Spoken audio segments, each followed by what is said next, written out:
Evet, bir anda Survivor açık. Bir yanda da şuraya bir L masa yapacağım kendime. L masayı yapmak için de şimdi şu canavarlar bu ölçülerde bir şey yok. 1.50'ye 55. İki parça Bauhaus'da şundan kestirdim. Toplam fiyatı 2100 liraya falan geldi. Kenarını da kaplattırdım. Suntalam 1.8 santimetre kalınlığında. Bütün kurguyu bu iki canavarın üzerine yapacağım. Bir tane 1.50 uzun L olacak. L'nin şu tarafı. Kısa kenarına da bir tane daha 1.50'lik masa koyuyorum. Haliyle uzun L kenarı ne oluyor? 1.50 artı 55, 205 santim oluyor.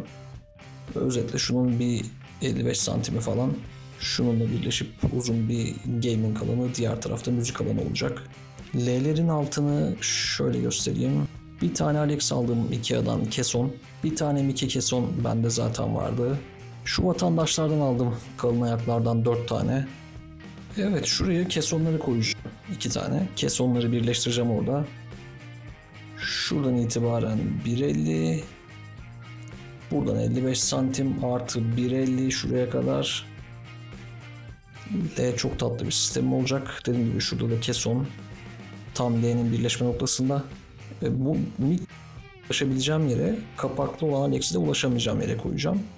Onda sadece çantalarım duracak çünkü. Bakalım güzel olacak. Uzun uğraşlar neticesinde kesonlarımız hazır. Şu sağdaki Mike, soldaki de Alex. Alex biraz daha uzunmuş.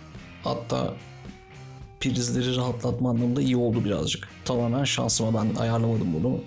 Denk geldi. L'nin bir ucu bacaklarla şurada 1.50 geldi şunun üzerine kondu ama tamam falan geldi. Diğer L de şuraya kondu ve buradan böyle gidiyor.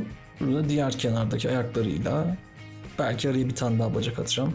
Özetle büyük yükü kesonlar taşıyacak. Hatta masanın yüklü kısmı, benim hayvan gibi monitörüm var. Odyssey, eşek ölüsü gibi ağır kendisi. Onu da tam böyle kesonların ağırlığı taşıdığı yere, en güçlü yere bağlıyor olacağım.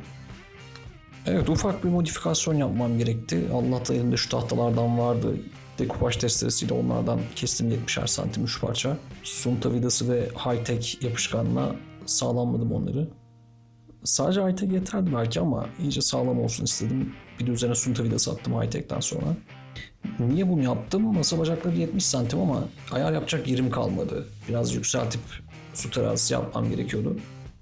Haliyle sistemi biraz daha yükselttim. Bunun üzerine oturtuyor olacağım. Yaklaşık 72-73 santim.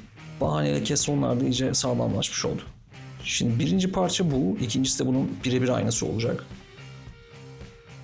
İki bacak aşağıya bu arada inanılmaz iyi tuttu sunta vidası ve O-ring araya attığım halkayla.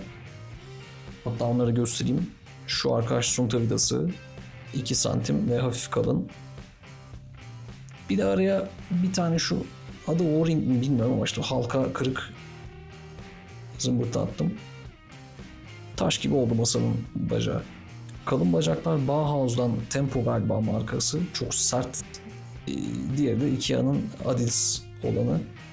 Şu kısım şuraya birazdan oturacak. Buraya da ne yapacağım? Çift taraflı bant, Very High Bond Weapon'ın çok yüksek tutuculuklu çift taraflı bant ağır yükler için. Yukarı böyle. Ama hani 55 santime denk gelecek kadar. Çünkü diğer tarafa diğer L'nin masası binecek, uzun kenar binecek. Very High Bond'ları atıyorum. Hizalayarak atıyorum. Sonra bir de sunta vidasıyla tekrar hem keson hem tahta parçalarıma sağlamlıyor olacağım. Muhtemelen 3 tane oluyor. 2 tane buraya atarım. Eğer o vidaları atmazsam şu ihtimal var moment noktasından. Bakalım, fena olmayacak. Evet, ilk parça monte oldu. Very High Bond'un üzerine bindirdik. Bacaklar burada, kendisi burada. Kısa olan Mickey'e göre hizaladım. Uzun tarafı boşluk bıraktım ki priz, kablo saklama kutusu vesaire kurarım belki diye. Özellikle bel fıtığı ameliyatlı olduğum için masa altında bir şey olsun istemiyorum.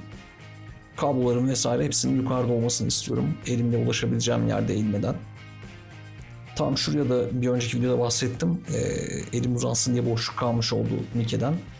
Bir de şurada bir ince detay var, onu da göstereyim dostlar. Şuraya uzun sunta vidalarıyla 3 tane cız deldim attım vidaları. Şöyle bir sunta vidası. Yaklaşık herhalde 4 santim falandır. Çok kalın değil, çok ince değil. tam destek suntalarına denk gelecek şekilde 2 tane de o tarafa attım. Oraya fazla atmadım. Görünen taraf olduğu için hani kullanılan yer olacak. Olabildiğince sıktırdım. Suntanın iyice içine girdi ki yani üzerine kapatma bantı atacağım. O silme otursun istiyorum. O yüzden iyice içeri girecek şekilde bastırdım. Belki biraz daha sokarım hatta. İkinci parçayı da şu karşıya koyuyoruz. Ondan sonra hop L masamız hazır oluyor. Bu arada iyice içeri gömdüm akülü vidayla.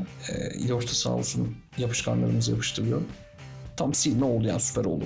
Evet, ikinci parçamız hazır. Şu zımbırtı Adis tam kesonun yanına denk gelecek, ona göre ölçtüm. Tam böyle birazcık yanında olacak.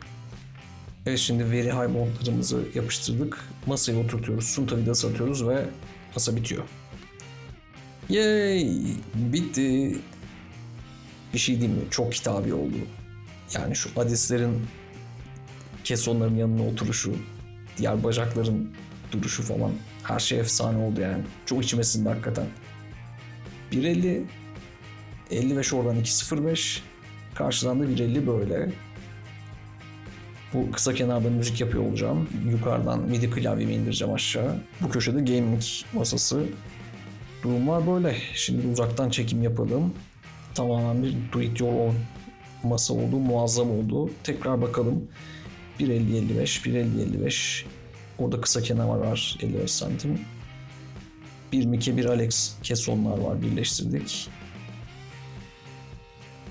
Alt tarafa da duvarın orada çok boşluk kaldı. Demir teller atacağım Ikea'dan, kablo telleri. Onların kabloları tutmasını ve aşağı kablo sarkmamasını istiyorum. Bütün kabloların elinin altında olmasını istiyorum. Onu da çekeceğim şimdi. Bir de şu gaming tarafına bir tane arabacak atacağım muhtemelen. Şu sunta vidalarının kapatılmış halini göstereyim. Kaç tane attığımı. 1 karşısında yok. 2, 3, 4, 5 bunlar karşılıklı. Çok görünmüyor ama şurada da 3 tane var. Bant koyduğum için çok belli olmuyor bile. Gayet taş gibi oldu. Ve durum bu. Su terazisiyle de teraziledik. Evet, alttan çekim. Masanın altında şu anda kamera. Teller tamamen duvara dayanıyor. Masanın o boşluğundan kabloyu attığım anda hepsi telde kalıyor. Hepsi. Bütün amacım telleri elimin olabildiği, uzanabileceği yerlerde toplamak. Karşıya da yaptım aynısını. Hem kısa hem uzun kenara. Canavar gibi olacak. Haydi kendinize iyi bakın dostlar. Ben ışıklı halinde şimdi paylaşacağım sizlerle son halini.